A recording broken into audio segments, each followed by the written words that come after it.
I didn't tell Rob a joke, so we're not laughing this time coming into the show. But how you doing? This is Rob Hunter. I'm Mike Russell. Happy 5th of July to you. Or as I think Obama said, happy Cinco de Cuatro. I love that's one of my favorite lines from a president. Happy Cinco de Cuatro. Happy Cinco de Julio. And I hope you guys had a good one. Rob, you just did some firework thing and just kind of hang out? So in my neighborhood, Thursday, what's today? Friday. So Wednesday night, they did some fireworks. Moon Valley Country Club went over to see that, and went out to Verrado last night where the in-laws live. Saw some booms and some bangs. Pretty solid show out there in Buckeye. Nice. I did some bratwurst and chicken on the grill, and I'm my girlfriend's dog's hospice dad at this point. So I just hung out with my man Sabbath, just hung out with my homie because he did not like the fireworks. Yeah, I bet. None too much. No. So yeah, that was it. That was just America. That's all. Just exactly. Celebrate America. Celebrate America. Don't care. I got stung by a bee. You now, did. This is the second time in my life I've been stung by a bee. And I was doing the right.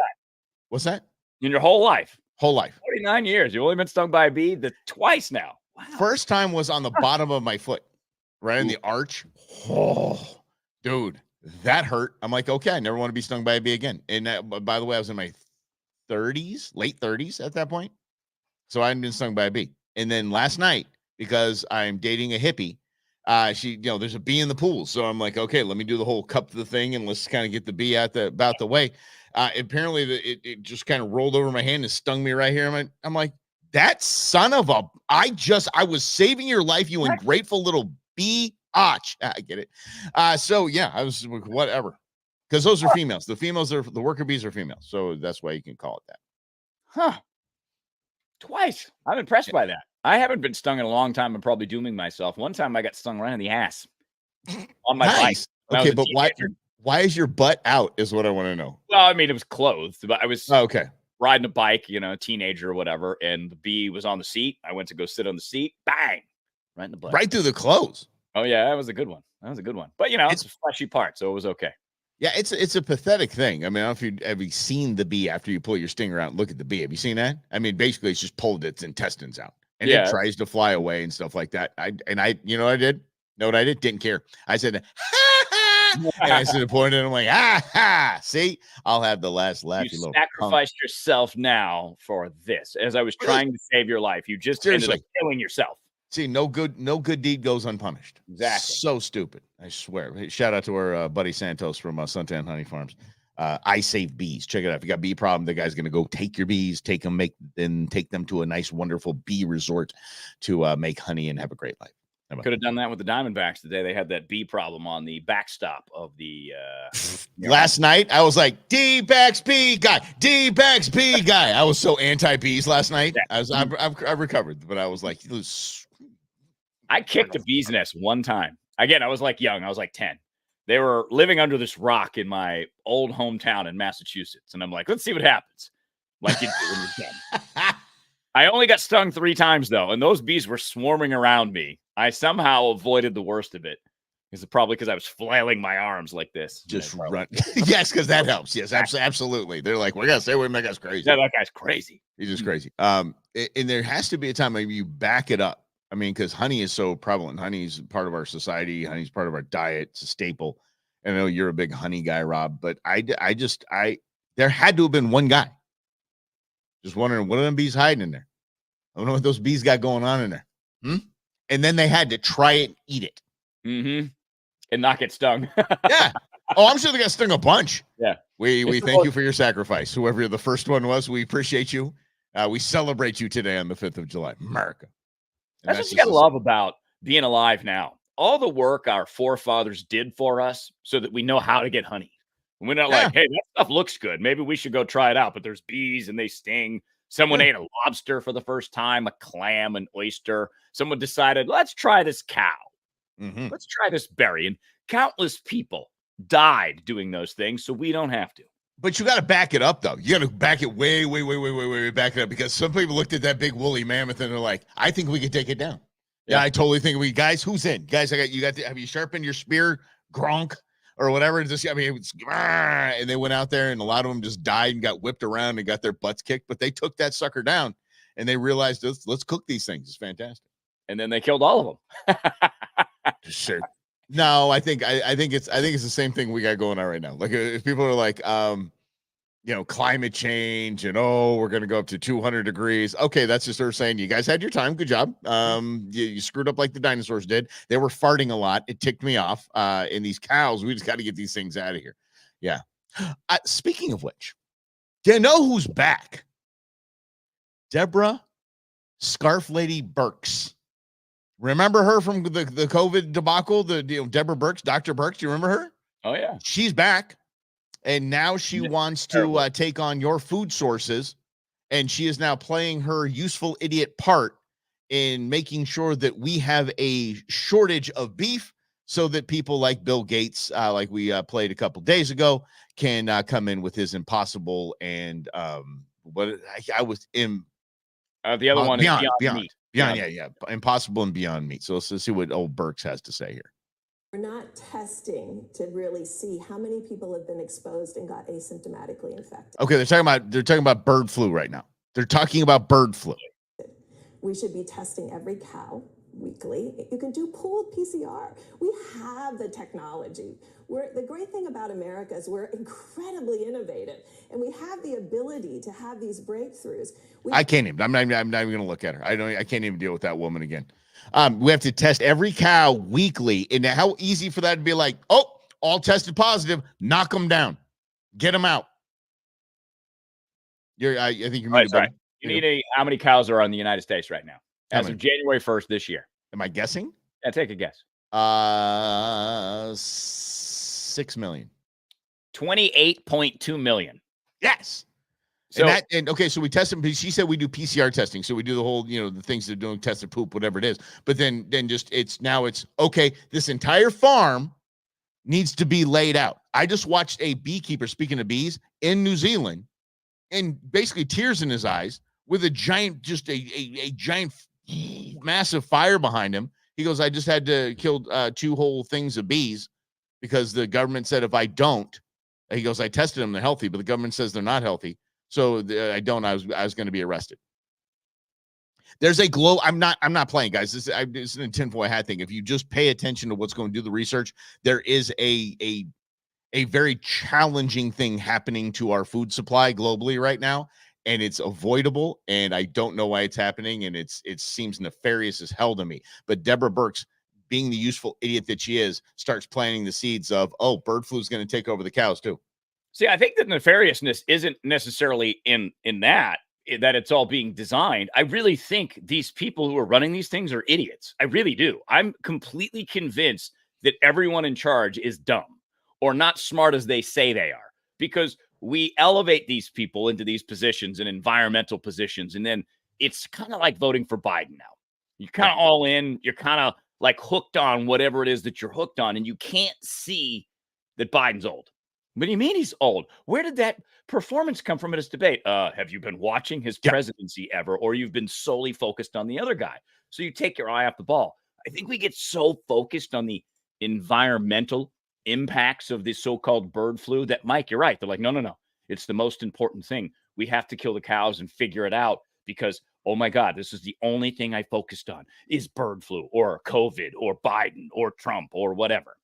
I think that to get her on to talk about testing cows for bird flu, there has to be along the chain something nefarious. Dr. Birx is not a whatever scientist study agriculture. She is not in that field. For her to be put into in this case here, CNN, to be put onto CNN as somebody that can pitch, let's test cows every single day or every week. Shows that they just needed a face that people, at least that watch CNN, actually trusted and thought was a reliable source to start this process down the road of that whole entire cow farm. All those cows were put down. Yep, I totally get it. Yeah, we got to be safe. We don't want humans having bird flu. So we got to knock them out. That's where I say. And yes, they are stupid. She is a useful idiot. I think the people that you see, Rob, I think it might be a combination of what you and I have battled over for 4 years now. I think it's nefarious. You think it's incompetence. I think the nefarious people use incompetent people. So the people we see are simply useful idiots. They're just useful idiots. There is the nefarious puppet masters behind the scenes that put the useful idiots into our faces. But here's the thing. There's basically a revolt going on around the world. In Kenya, there were protests because Kenya is so much in debt to China. The president wanted to raise taxes, and then people rose hell and they stormed the parliament like January 6th. Yeah. And people died. Like a lot of people died. 30 people were killed in that. You've got an actual insurrection. Yeah, exactly. That's what that looks like, bozos. Yeah. But it was suppressed, so it didn't quite get to that point. But the world is on edge, and that's just one example. UK just voted in a swing election and just crushed the Conservatives. The Labour Party just demolished everybody, winning over 400 seats of 600 available. So you're having all these reverberation effects because of high prices. You got problems in Brazil. You got problems in Bolivia. You got problems in El Salvador. France. Yeah, you got exactly. France is another perfect example that's swinging to the right. So if this is true, if this is nefarious, there's going to be crap hitting the fan all over the world, because we talked about it on Wednesday. $91 trillion in debt, the entire world, throughout all the countries are. We lead the way with that. We are responsible for a third of the world's total debt. Good job, America. Yeah. So all of these problems, if these fools are not careful, could get violent. Because they're going to have to. Well, and I mean, and that's just it. Because if you take more of the food supply out or make it more expensive because there's less supply of it, less people can afford it. And what's that phrase you've quoted before? We're only like 3 missed meals away from anarchy. Yeah. Mm-hmm. I believe it's 9 missed meals. Yeah, 9 missed meals. So 9 missed meals, right? So that's it. And these are also casual, like, oh yeah, I was just gonna test all the cows and we're gonna kill a whole farm because one cow had bird flu or cow flu or whatever flu that we're scared of today. Yeah, you didn't hear a lot of tire plants or spring factories. Speaking of the Hakatua chick, she worked at a spring factory. She was not a teacher. All the internet went off and she was fired. And she's like, I work at a spring factory. We make springs. She's dumber than a sack of potatoes too, but God bless her. She is making money. God bless that woman. Truly making dough. It's her moment. That's for sure. It's her 15 minutes and she's cashing in. God love you, honey. Save. Okay. From Uncle Rob and Mike. Just save, honey. Don't spend a dime. I don't want to see you on TikTok with your new Benz and all that. No. Save it. Okay. Anyway, going back to yes. Oh yeah. So you didn't see a bunch of spring factories, tire plants, and stuff going down. What you saw during COVID, especially get shut down, were food processing facilities. All the time we heard food processing facilities going down. There's this whole chicken farm. How many chicken farms in cattle ranches did we see go up in flames in the last 4 years?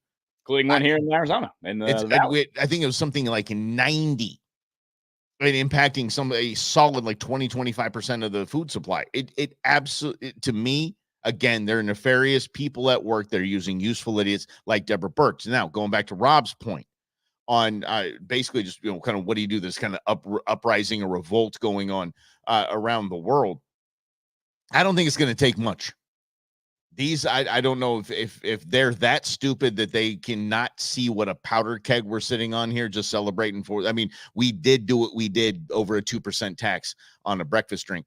So, I mean, we do have this in our DNA that if this crap continues, I'm not calling for violence. I'm not calling for anything like that. God forbid any of that happens. Am I going to be prepared? Hell yes. But I'm not going to call for any of that to happen. But I don't see it as too far off of a thought. Not at all. It seems like something that is very plausible at this point if these bozos keep doing what they're doing. Well, right. And every time you press, there's resistance. I mean, that's just the nature of force. It works with humans too. So if you press and you press and you press and you press and clamp down and raise prices and you create all this turmoil, there is going to be a volatile reaction. Yeah. Again, this is just the history of humans that we're talking about here. Obviously, we're not advocating violence. On the conservative media sphere, Mike and I were probably the only 2 talk show hosts in the country to condemn January 6th, the day of January 6th. As it was going on, yeah. Yes, for several different reasons, of which all of our predictions came true in and of itself. So there's that part of it, but there's already, I don't know what you would call it. Like if you're going out camping and you don't put the fire out all the way, the kindling is still there, ready to burst. Yeah, the embers are still there. That is the reality. So whatever we call for or don't call for, those embers are still there. And I think people like Deborah Birx and Anthony Fauci and probably most of the government think, oh, no. We'll just clamp down on it and it will be fine. But the more efforts they do to clamp down, the worse it gets, the more the embers grow, and then the fire starts to light again. And we can't sit back and say, "Oh no," but we're on the, we're on the party of right here. We're in the party. Understand, the Republicans were just as complicit in any of this the Democrats were in this whole lockdown phase. They really were. There were a couple of champions of freedom, like not Rubio, DeSantis. Like DeSantis, I'm keeping, states were saying Kristi Noem, keeping the state open, things like that. But those were the people that were doing the most for their state. In Washington, D.C., both parties were just as bozo, moronic, allowing this crap to happen. So anyway, I see it as both sides pretty ticked off. And as Rob always says, if we want to find a place of agreement, we can all agree government at this current point is not working for any of us. Period. And then you start from that point of commonality. But that fear's there. Rob was talking about these embers. And I really like that analogy, Rob. The embers that are there, because if you camp like we do, the next morning you're always shocked that it looks like it's done. But you pour one little piece of water on that, you're like, holy mackerel. Okay. Yeah, throw your napkin from breakfast in there and just watch it. Poof. Look at the fear that our government has put into our people. Because speaking of Dr. Birx, do you remember the Thanksgiving where she told everyone, stay home, don't travel, don't congregate? And then she did a CNN hit from her house, her vacation home, where she had her entire family flown in. Yeah. You know who ratted her out? Her brother-in-law. Her brother-in-law hates her. Her brother-in-law hates her and just said, oh, by the way, while she was doing that CNN hit with the entire family. And that's why she stepped away. She's just nutso. So she had people like this so scared. Listen to this. I'm trying to paint a picture of the conversation that I just had at Infusion. I just got back to my car. And then she's crying real tears, guys. Into my purse from the sterile kit. And I said, oh, hey, thank you. I can always use more of those. And she's like, yeah, we can use less of them. I was like, oh, I know. We're all really tired of wearing masks. I get it. She goes, no, they're pointless. And they're pointless. And are we still tired of wearing masks? Anyone? By a show of hands, are we still wearing masks? What do you mean we're still tired of wearing masks? This is the fear these people put in these guys. What? I was like, even in oncology and hematology infusion center, you feel that masks are pointless. She was like, yeah, we didn't wear them before COVID. True. Like, even with neutropenic patients, even don't with college words. College words. No white count, no immunity, no nothing.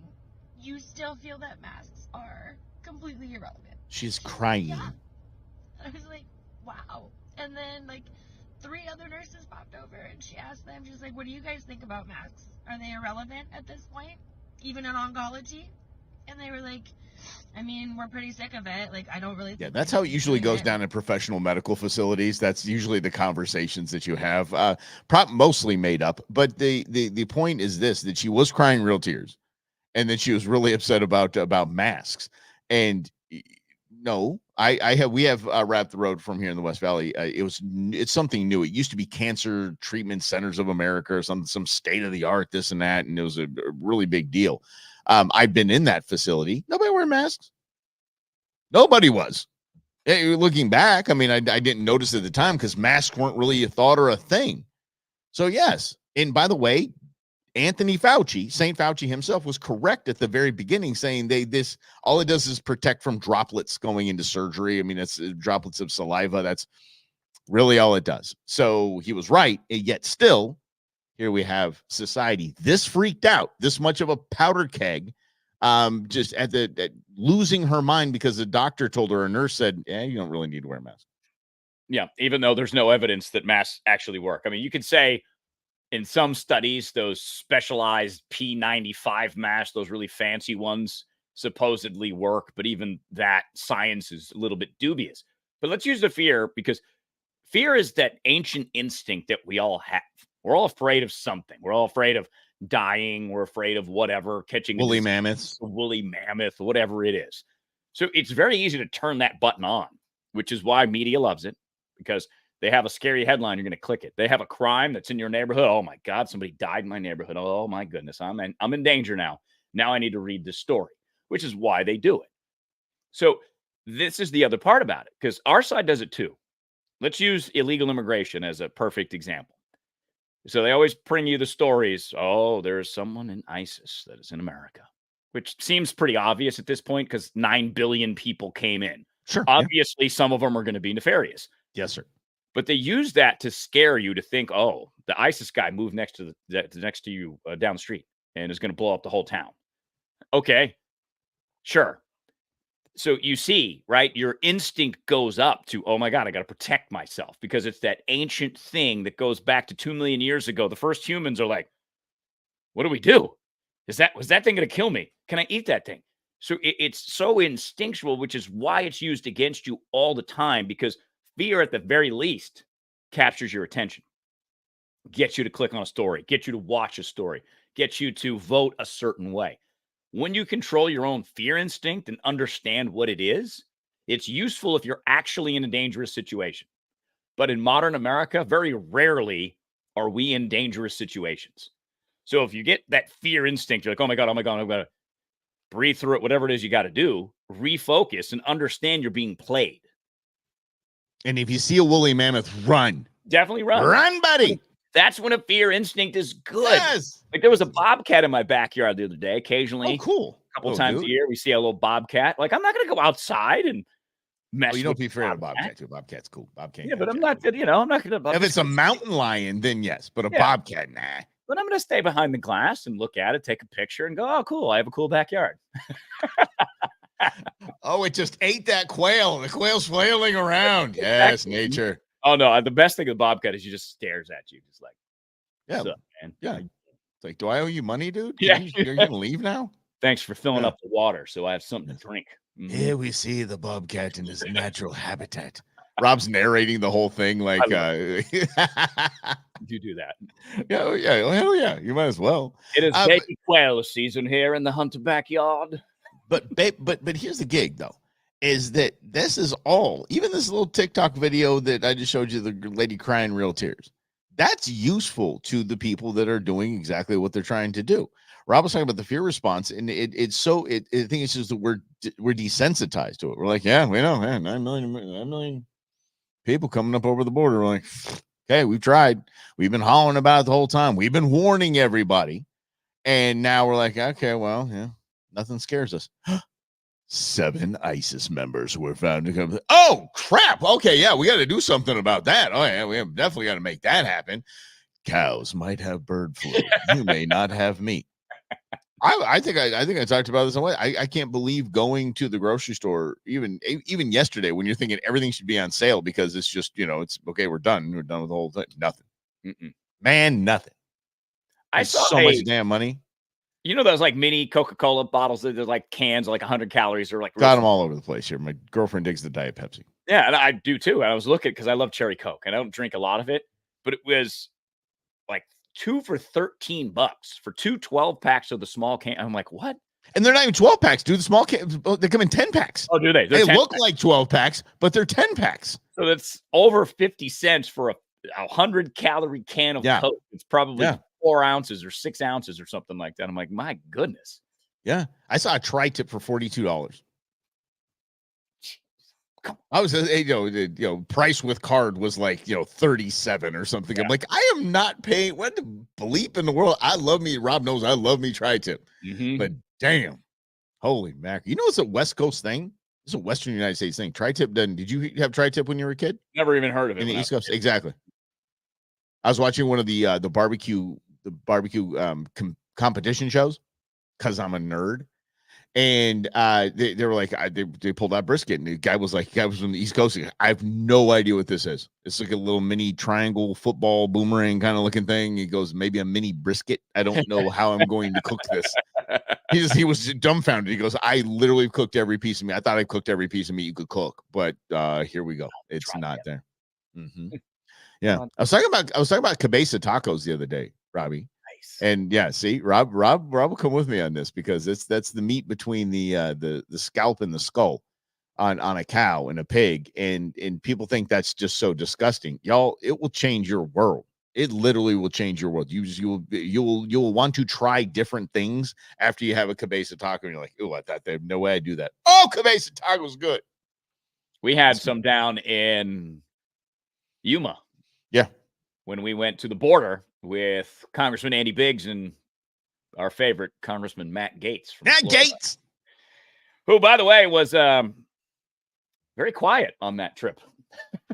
he was. He was very well. He had his wife there with him. You know, got married. Oh no. I'm not into underage girls. No, I got a wife. Look at me. I'm married. Women for sex now. I'm married, and no, didn't do that. And here's the deal. So Rob and I just kind of kept our distance. We're just like, okay, we just don't want to be in any pictures with the dude. You know, we don't want to be background in social media, things like that. And then come to all charges dropped, whatever, everything was fine, and he's actually being kind of an upstanding dude now. So it's you know.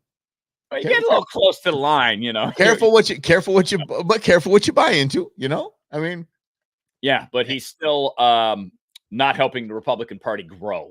No, the goal, right? Well, he thought DeSantis was going to jump out. He wanted to be the governor of Florida. Yeah, that was his next spot. So he doesn't know keeping the Republican Party growing. He doesn't care. Exactly. It's all self-serving at this point. Well, and he's a Nepo baby too. And, you know, nepotism's his dad's a big political figure in Florida, found a nice little safe district in the panhandle, super red, that he can run in and win and win. Yeah. That's the game of politics. We all think it's on the up and up. It is not on the up and up. It's the grossest, going back to Dr. Birx, right? It's the grossest thing out there because it's all fear driven so that they can win.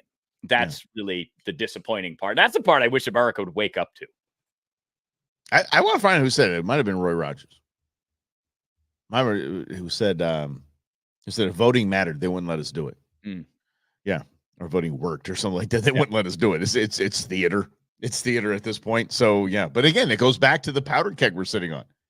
And think about this and really give this some thought. If 81 million people vote for Joe Biden in this election, I can't even guess, and I don't want to guess to what's going to happen after that. There's no 81 million people in this nation that would vote for that brain dead dude. It's not. But if that shows up, that's what the final numbers are. And all these counts and weird things, they stop counting in certain states and this and that. I'm like, we're not ready for that. We're not ready for that as a nation. Or in some places we're ready for that. Yeah. Well, and that's it, right? It's like a division. There will be probably 40% perfectly fine that happens. Don't care, just don't want Trump. So they don't care, cheat, lie, steal, doesn't matter. Yeah. And then there's going to be 40% that are really upset about it. And then there's going to be 20% left going, oh, no. Here we go again. Again. It's like Tropic Thunder when Doug Steedman is on Scorchers 5 or 6. Here we go again. God, here we go again. Again. Left the fridge open. Some of the best movies we bring you, Tropic Thunder, is, I think, I would say, Rob, that's your favorite comedy. It's definitely mine, for sure. I exposed intern Beans last weekend to Super Troopers and Beer Fest, so the Broken Lizard guys. Nice. And she watched Super Troopers. She goes, you can't, because I threw Beer Fest on the next day, and she was like, you can't beat that. You can't beat Super Troopers. She goes, that's up there with Tropic Thunder, Dad. And I said, okay, let's try Beer Fest. And she goes, well, okay, I stand corrected. That's just as funny. Which streaming network are they on? I need to. I had Beer Fest already on Prime. Nice. And I think I went and just bought Super Troopers $4.99 just to buy it or something like that or something. So I was like, yeah, it's like the new Walmart DVD bin. It is. It's fantastic, and I have no problem with that because I mean, Amazon, your Amazon Prime account will stay with you till death. It's like an STD or luggage. We just never. It's the same forever. You really bought that herpes? No. Yeah, exactly. Yeah, way back in the day. Yeah, it just stays with you. It just doesn't leave. Well, it's so funny how little I own now, how little music or movies I own. And for most of our lives, your music and movie collection is how you defined yourself. It's what you showed off to people. You dated someone. You brought them over. You want to see my music collection? I have 200 CDs. Most of them are rap music. Which one do you like? You look at my movies, my VHS cassette tapes, now my DVDs. Now I'm like, I have 5 DVDs that I've saved. Remember when iPods were a thing? How many songs you got on your iPod? That was the thing. That's the question. How many songs you got? Oh, I got 6,000. There's 6,000 songs on here. I listened to 8, but I got 6,000 songs on here. I keep going back to Britney Spears' Toxic. I don't know why. Well, because of the video. Yeah, I mean, duh. Poor Britney. Is that the one with the snake? Yeah. Yes. No, it's Toxic is she's on an airplane. And Oh, she's like a stewardess. flight attendant. Ooh. Yeah, that one too. Hold on. Which Britney Spears video had a snake? I think Let's it's see what Slave Siri for says. You. See what Siri says. Whoa. Okay. Yeah, that's okay. I'm a slut for you. Yeah. Okay. There you go. Oh, that's the actual clean. That's the dirty version. Oh yeah. The radio version is Slave for You. Oh, sorry. That's what it said. It was a non-radio version of a Britney Spears song. Huh. It's funny, because I do that all the time. I always use my phone to say, ask a question, because I always think it's funny that people still ask me a question. I'm like, you have all of the world's information right here. Mm-hmm. So I remember my niece asked me what a Vizsla was. The hunting dog Vizsla, the sporting dog Vizsla. I just said, okay. So I said, Siri, show me images of Vizsla, and she repeats it back to you, showing you images of the slut. And it had all of these naughty, like, all right, hey, whoa. My niece is right here, like, ah, whoops. Yeah. I'm like, no, Vizsla, not the slut. Where did you come on? And I got one of those tracking devices, those Chinese tracking devices here, one of the Amazon Echo things. And he's hard of hearing. I'm like, dude, do I have to over enunciate? And then I got one that just stopped listening to me. I tried, Rob. I tried to come along, buddy. Yeah. Jeez, what a great time to be alive in this country, right? Yeah. I mean, good Lord. Our biggest problems are our robots aren't serving us properly. Seriously. I mean, if we're going to go all in on the AI, at least get it right. Yeah. At least predict what I want. At least make my life easier instead of me having to explain to you 6 times what I'm asking for. Yes. Come on. I asked you to turn up, not turn off. Yeah. Oh. Seriously. Yeah, but I used to, Rob knows this. I mean, we in our world, there are things that we have to over enunciate so we don't get in trouble. Like I felt this morning like I was punched and I had a black eye. Mm-hmm. Yeah, not a black guy. Mm-hmm.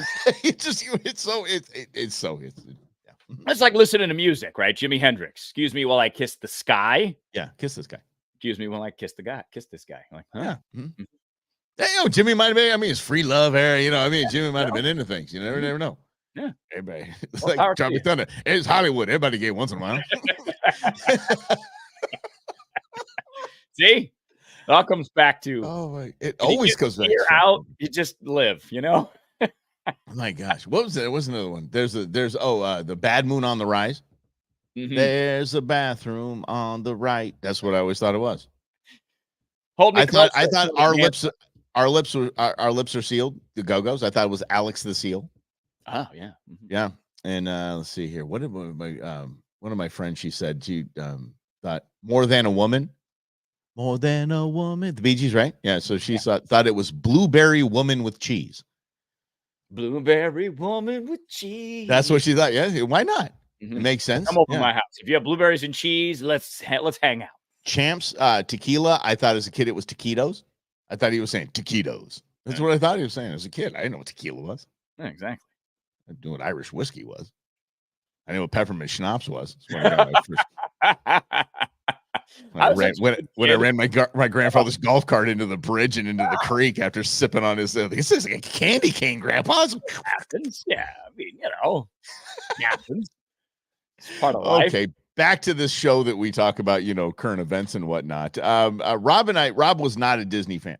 Rob was not a Disney fan for a hot minute, and he's coming around a little bit. I think more because of basically what you're witnessing when you go to Disneyland instead of, high prices and long lines. If you kind of look around, take a step into, okay, I'm going to actually see what I'm seeing now and go, holy crap, these guys are on their A game. Mm-hmm. Everything about Disneyland, everything about Disney's on their A game. Whether you like the whole woke thing and all this, and we like anything that, I mean, they don't. Disney does not miss with the perfection of the art that they're trying to convey. Whether you like the art they're trying to convey or not, who cares? The attention to detail is stupid at Disney. It is. And that's the creativity that I love, because when Mike and I did our radio show, we always tried to find extra details that no one else did.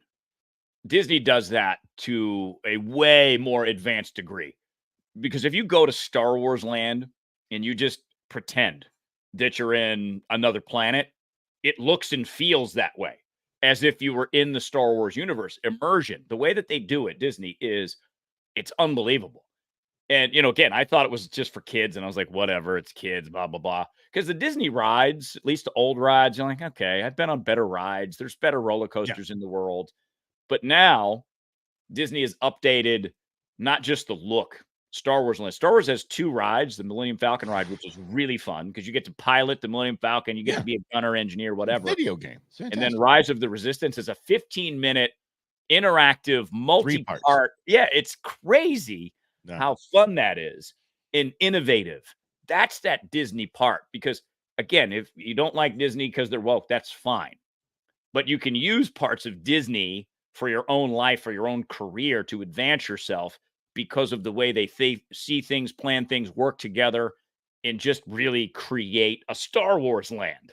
Yeah, storytelling too. I mean, it's just off the charts. I mean, I think Pixar upped their game, but I mean, they were the master storytellers. And Lasseter came around with Pixar and said, "Hold my, crayon or whatever they're drawing with," and said, watch this." And their storytelling ability, especially in that Rise of the Resistance, it's a story. Yes, you're part of a story. Exactly. It's fantastic. It's just fantastic. But again, and I see, I get it. I understand they're woke. I won't give them a dime, and that's cool. That's as American as all get out. Is if you do not want to support what they have done, if you back what DeSantis did, I've been very outspoken with very anti what DeSantis did. It has zero to do with my love of Disney. It just has to do with I don't know, tyranny. So in anti-American stuff. So anyway. But I understand. Matters if you actually gave Disney money and took it away. If you don't spend any money on Disney, I'm not giving it. Your protest is not really a protest. It's just you don't buy Disney stuff. So if you canceled your Disney subscription, you canceled your Disney vacation, you pulled the money back, whatever it was. That's protest. But yeah, and by the way, there's certain things that I don't like Netflix. Netflix does nothing for me. I'm done with that. They've literally did nothing for me, and it's not that I don't like them. I'm just. You guys put up a crappy product. I'm done. You guys got beat by Prime and Disney Plus. You got beat. Sorry. That's not really a protest, but it's like I choose to spend my money where I want to be entertained with. And if you don't like Disney, fine. But this is an interesting thing. This is why I bring up Disney. They own the Marvel Universe, and Hulk is part of the Marvel Universe. And they went woke, of course, because they had to have a She-Hulk. You have to have a She-Hulk. Apparently, South Park destroyed Disney when they basically had Cartman was the lady that did Acolyte. Acolyte, is that? Yeah, it was the new Star Wars thing that no one likes. Oh yeah, and he's like, any kind of question anybody has about, well, this is not succeeding. He's like, put a chick in it and make her gay. Put a chick in it and make her gay. That's the solution for everything. Put a chick in it, and at the end he goes, and lame. Yeah. But you always notice that. They always went lesbian first because they wanted guys to watch. They always went lesbian first because lesbians like way more accepted in society because men are like, yeah, there's a lot there. And Rob and I pointed this out several times over our careers. People are like, I'm anti-LGBTQ. Guys, let's be honest with ourselves. You're anti part of that. Sure. Yeah. Mm-hmm. There's one part you ain't mad at. Just come on. The vast majority, I know all men. I get it. I'm oversimplifying. We're not monolithic. Who am I kidding? Yes, we are. We're men. But but there's some. I get it. But most of us are like, yeah. Oh, I'm so mad at this. I'm not watching it. I'm not going to watch it. Let me look at that clip on the L Word again. That show that was on Showtime. I forgot about that. That was supposed to be groundbreaking, but it was just we were already accepted at the time, and that's the whole thing. We want acceptance. We accepted you a long time ago. Y'all just you 2 million years ago. We're like, settle, calm down, do your thing. Yeah. Back in the day, it used to be that way, right? It used to be like, what we do in our bedroom isn't your business. Cool. I agree. You don't need a parade. It's fine. What you do in your the exact opposite. We've just like now we're just gonna flaunt now we make out with all the time. Like, rub your nose in it that you have to accept that I'm gay. I don't have to accept it. What do I have to accept that you're gay for? I don't have to accept or not accept you. I here you are. There you are. High five. Good to know you. See you later. What if I do accept you? Now what? Yeah, I got nothing to complain about. That's what I'm saying. Like, okay, I already do accept you. So why are you yelling at me? I mean, okay. So there's something to that. The Pride parades. I don't know if you saw the headlines from San Francisco. The Pride parades out there. It was disgusting. It literally was oral sex, peeing on each other. It was disgusting. It literally was disgusting. And you know me, I don't get really appalled. I don't, clutch the pearls or anything. But I'm like, y'all, on the parade route, there's fully naked people and kids and people having sex acts performed on them on the parade route. Like, this is not okay. Actually, a reporter went up to the cops and said, is this okay? Is this legal? I mean, in San Francisco, it is. And they're like, yeah, sure. Why don't you? Some of it is, some of it isn't. We're not hurting anybody. It's absurd. But it goes to that point. Like we're going just the opposite and rubbing your nose in it. We're not giving them enough attention. Apparently, we're not giving them because that's what I say. Take the air out of the ball. Just don't give it any attention. Don't give it any energy. And guess what? They're going to stop. Just But now they're getting this. It has to ramp up to now. I don't get headlines if I have just a gay pride parade now, because everybody has that. So it doesn't even get headlines. So what do you got to do? You got to put some, dudes in leather on a truck, and they're being all weird and singing to the village people. Fine. We're not even doing, okay, fine, whatever. Oh, that's not going to get. Now we have to have, sex acts done in front of kids to get headlines. I don't like that trajectory at all, where that's going. And I hope there's kind of a Laffer curve kind of thing where we just kind of get to the top and we're like, yep, that's all the attention we can get. So we're just going to go back into what we do in our bedroom is none of your business.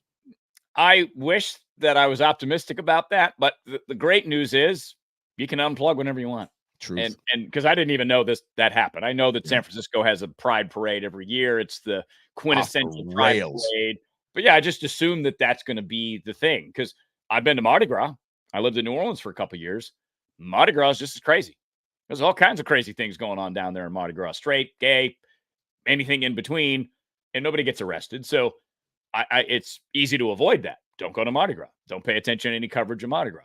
So I think that's that big part of, again, that reality shifting world that we live in, where used to be that what you experienced was real. It happened in front of you. You experienced it. Now our experiences can happen through a phone or a computer screen or whatever. And it brings that thing that's far away in San Francisco closer to your reality. So you're like, okay, how often does this happen? Is this happening in 50 states? Is it only happening in San Francisco? I don't know.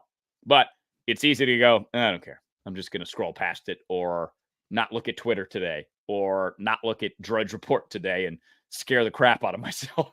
I mean, have you asked Matt Drudge yesterday? On Wednesday, Kamala's it. You would think if you go to that website, and again, this is everyone's going to believe a headline. I mean, it literally said it's her party now, and then they gave stats of the stats. The polling for Kamala versus Trump. And it was tight, which is not tight at all. I don't know where. I didn't even click on that. I'm like, that can't even be close to the case. 42-47, something like that. There's just no way in hell. There's no way that did. Anyway, but you'd believe it. Holy crap! If Drudge was your news source, that you would think Kamala had already been picked and Biden's out. So weird. We're cool with that for some reason. Like, I'm not cool with that. I was actually, in Drudge's, it changed quite a bit. It's gone the Huffington route with all things Trump. But I think that, and by the way, Ariana Huffington was a huge Republican and a huge conservative until she realized there was money in the other side, and she went and made her money with the Huffington Post. Anyway, I knew Matt had moved off to the left. But damn, dude, like, I've already been disappointed in you, but holy crap, that's just that actually just makes me not want to go to Drudge again. I'm done. Well, and again, this is that same point that your reality is altered because your brain is gullible by what you see, experience, and hear. So even go back to the border example. There are 12 million people that have been allowed to this country under the asylum program. I haven't seen one of them. I mean, other than the people that we saw when Mike and I were in Yuma and they walked right past us. It's not part of my everyday life. So I know that there are people here, but I don't interact with them. I don't see them. I don't know where they are. I don't know where the ISIS members are. I don't know any of that stuff. So all I'm supposed to do is take one little nugget of information and be freaked out so that I vote a certain way. And so I don't know. I came across this. I think it was a Stoic, that if you let your fear control you, you're not in control. So if you're reacting to things that this is happening and this is happening and this is happening. And I know that there's been some awful things recently that some of these people that have been allowed into the country have done, and can't undo that. And I get that there's real crime that happens, but of 12 million people, there's 4, right? The statistics mean, is my life going to be impacted by this? Probably not. Now, am I more aware of things in this modern world that it could go down anywhere I'm at? Yes. There's been enough shootings, mass shootings in supermarkets, that I think about it when I go in the supermarket, but not in a scared way. Like, okay, what am I going to do? What's my plan? If I'm this part in the store, I'm going to do this. If I'm in this part in the store, I'm going to do this. If I'm in the can aisle, I'm picking up cans as weapons and I'm going to start throwing them, if I didn't bring my firearm that day. So it's just being prepared, I think, for all scenarios that pays off, not being scared of those scenarios. I actually saw a video that this kid had prepared for, okay, if this happens, this happens. Like, this kid was prepared. No lie, gets pulled over, and the cop, the body cam or the dash cam or whatever, he was mic'd up, and he just basically said, "Hello, officer, I just want you to know I have, what do you say, 30 pounds of weed in my back seat." I just didn't even get, if I get pulled over, I'm just going to come out and say it. Mm-hmm. And the dude was cool as hell. Like, okay, all right, man. Cop was like, and do one of those things. And but I was like, dude was prepared though. Okay, if things go south, here's exactly how I'm gonna handle it. Mm-hmm. Or going back like Super Troopers, just make the guy in the back eat it all. We ate hops. I was just talking about this yesterday at our 4th of July get together. We did it up in Flagstaff at Dark Sky Brewing with Nick, one of the founders of Dark Sky. Not a good idea. So I would not recommend eating weed, because we ate hop and it was the grossest thing I've ever eaten in my life. So did you saw Super Troopers though, right? No. Okay. All right. That is actually another topic of conversation from yesterday. How many things I've not seen, I've missed out on. Yeah. Spent too much of my life working, apparently. But I actually, I was going to get to the Disney thing. We just kind of go around and it was back to the She-Hulk thing. We'll get to that on Monday. But we'll get to it on Monday. It's fine. We do a show every day now, so it's all good. But it's been a challenge for me. It's been a growth opportunity for me and a growth part of me for not jumping down Rob's throat when he tells me he hasn't seen one of what I think was one of the funniest movies ever made. And I mean, so much so, I mean, the Broken Lizard Troupe, they're the same actors, all 4 of their movies, including Club Dread. Don't sleep on Club Dread. I'm telling you, Bill Paxton's in it. Fantastic.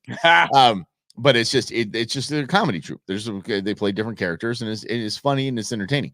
I would normally go, Rob, dude, we can't even be friends. How have you not seen Super Troopers? And I think that is the weirdest response. I really think that is the weirdest response, instead of, oh, dude, I'd recommend that. I really would highly recommend it, as your big brother, as someone who knows you like I do. And you know me, so you could say, if Mike really likes it, maybe I don't. I mean, we do have different tastes in things. And so, but I would say, yeah, definitely highly recommend. And we do a beer show. The B stands for brew. So, I mean, him not seeing Beer Fest makes me want to jump out a window, but I have to be kind. And Rob, I highly recommend it, buddy. I spend the $4 and go and rent that thing. Yes. Oh, I mean, I'm always looking because this actually might be a perfect time in my life, because there's so much serious shit. Pardon my language. Just like, okay. Again, the fear. I don't need to be scared every 5 minutes. I'm fine. I live in a house. I live a relatively safe life. I pretty much keep to myself.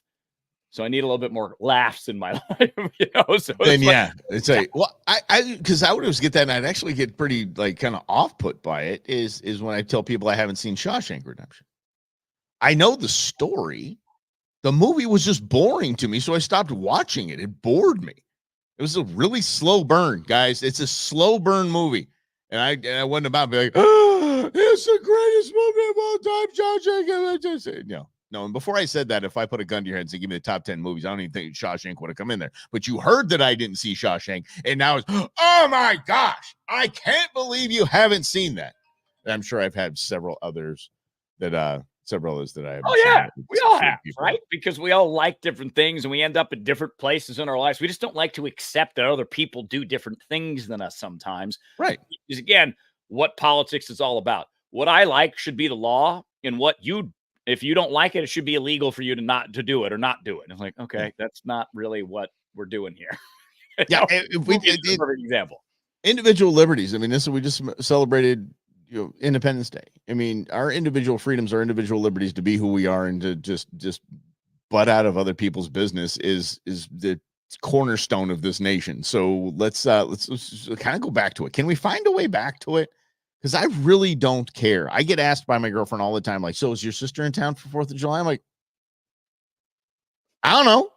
Well, why don't you know?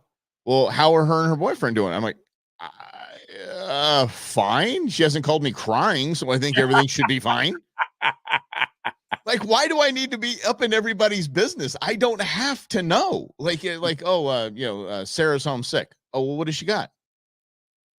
Sick. I don't know. She's homesick, and she's not at the hospital sick. So I'm assuming it's all going to go to plan, and she'll be fine in a couple of days. Yeah, I'll send her a text. Hope you feel better, sweetie. That's it. We don't need to know everybody's business. We don't need to be attentive. What is it? We don't need to be busybodies. How about that? I'll put it that way. We don't need to be busybodies. Well, it's like that. It's like the gossip of the neighborhood, right? Wants to know everybody's business. Why? Why do you want to know everybody's business? It's just a lot to think about and a lot to be stressed about and a lot to complain about and a lot to judge. Yeah. It's like, okay, cool. Let's hang out whenever you want. But I just trying to really stop the judging other people's behavior that's not mine because I can't do anything about it. It's not my behavior. Yeah. I've been living in my new pad after the divorce. I've been living for a year and a half in this spot, and I just met the neighborhood busybody. She is every kind of amazing. If you were an Incredibles fan, she looks and is the size of Edna Mode. The woman that looks just like her. Like, just put some big glasses on her, and that's her. And man, she was up in my business. I was just sitting there talking to my neighbor, and she's his neighbor, and she came over, and she just coming right up to me, and she wants to know every single thing about my life, the details of my lease, how long I'm going to be staying here, what I'm into, and this. She was a trip. She was so much fun. Yeah, just fired up, feisty New Yorker. Well, just feisty New York attitude, and I was in love.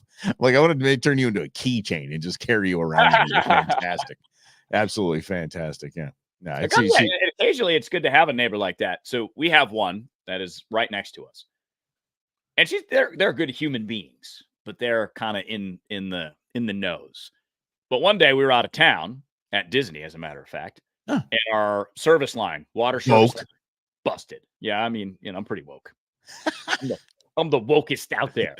But they were the ones that actually called the city to get the water turned off. So awesome. In doing so, our water bill normally is like $6 when you just look at the water, and it was like 70 this time. But it could have been 700 had they easy not paid attention. Like, oh well, too bad. We don't like Rob and Amy, so we're gonna let that water run. So, but I make it a point. I think it's a lost art, is actually knowing your neighbors. I mean, growing up, we knew our damn neighbors. They hung out all the time. My parents would come out. They'd sit up freaking lawn chairs, just sit out there and talk and chat. Like we're having a barbecue almost every day. I mean, we weren't, but you know what I mean? It's the kind of that vibe. Like, everybody just kind of mill around and talk, and the kids would be playing. And we knew everybody's phone number.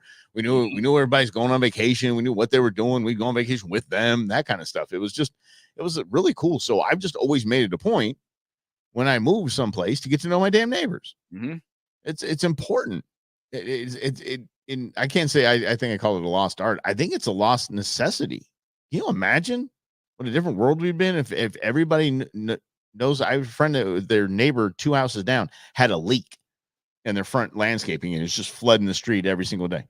I'm like, why don't you go knock on the door and tell them they got a leak? I don't know them. How have you been here for 8 years? 10 years, sorry, and you don't know the dude 2 houses down. How is that possible? I have no idea how it's possible. Maybe I am. Maybe I'm the neighborhood busybody. We threw a Christmas party the first year we were here, which was a good idea, but we haven't really talked to anybody. Haven't talked to him since. It's a great party. Later, yeah, we're like, oh, okay, yeah, good party. Hey, you say hi, you have little casual chats, but nobody's been back over the house since. No, they talk they talk to their family, stuff like that. Oh yeah, that's Rob. He throws a great party. 8 years ago, we went to his Christmas party. It's Once a fantastic. decade, he throws a party. Like, that's it. That's all they know of you. Have no idea that you're on the radio. You're Nate, nothing. Just no, I say, I tell you, it's fantastic. Although I do have I have my Schweikert sign in the yard and Stephen Richer, the Maricopa County Recorder. Those are my two signs that I have. Oh, okay. What's up? Mm-hmm. Okay. I don't know about this Stephen Richer guy. I got to look into this. I interviewed him on Equal Matters, and I basically walked through all the fraud protections on elections. And it's a very interesting fact that I learned. I didn't know this. There's a separation of duties when it comes to election day. Duties. Yeah. So the Maricopa County Recorder's Office is responsible for the mail-in ballots. That's all they handle. The polling centers are actually supervised by the Maricopa County Board of Supervisors. Really? So all those problems with tabulators and all those things, not Stephen Richer. That was a county thing. And then the guy that recently got arrested for stealing a fob, also not Maricopa County Recorder. That's a Board of Supervisors deal. So that's fascinating because there's some guy running against Richer. He's just trying to be a zit on Trump's butt. He's just like one of these wannabes. I want to be a zit. Where did Robert? Made it up. Where did that? Is that an expression you use? Oh, he's just a zit on the butt of somebody. This guy, he's running and he's trying to blame Richer for hiring the guy that stole the fob. And I'm like, all right, you're clearly not smart enough to do this job. Sorry. You just want to be tough guy like Trump. Well, remember that Edith Bunker chick that we had running our Department of Education here in Arizona? Yes. What was Public her name? Instruction? Douglas. Oh Something Douglas. Diane Douglas, I think. Diane Douglas. You've never taught a class. I taught a stained glass class at a YMCA once. Yeah. And you're running our education. Oh, yeah. Oh, she was running against, basically Common Core. And we still have Common Core. She did absolutely nothing. She's absolutely useless. Wow, what a that was a 4-year could have done that differently. But again, it's like the quality of the candidates that run sometimes are just not good. Well, you can't. Just our education system is so stupid. We have gone from, since the induction of the Department of Education in the United States government, we've gone from number one best educated nation in the world to 24th. 24th. Good job, America. Because government will always government. We'll just put it that way. Well, and that's why I love the neighbor point, Mike, because let's say it hit the fan. Who's going to be the ones that you turn to and you hang out with and you make a difficult situation a little less difficult? It's going to be the people you live near. Yes. At least that's the way that it is supposed to work. But it might not work that way here in Phoenix, Arizona, where we live. Yeah. I need a bigger house. Everybody's going to be coming over to my house. And that is true. He's got all this game meat. He's got all this, survival supplies and of ammo. Bro, don't even. Don't worry, I'm going to bring my safe with me. That's expensive too. Oh yeah, that's kind of expensive. I usually spend $25 on $24.99 for a brick of shotgun shells at Walmart, just for target shooting, things like that. That's what it's always been. I paid $32. Dang. I'm like, I only bought one. I usually get a couple. I'm like, I'm not just principle. I'm like, damn. I gotta make, and that's what California's doing. California's trying to make guns too expensive, so no one will buy them. They'll just steal them, and criminals will be hanging out with a bunch of defenseless people that can't afford guns. That's the nefariousness right there. That's where I find it.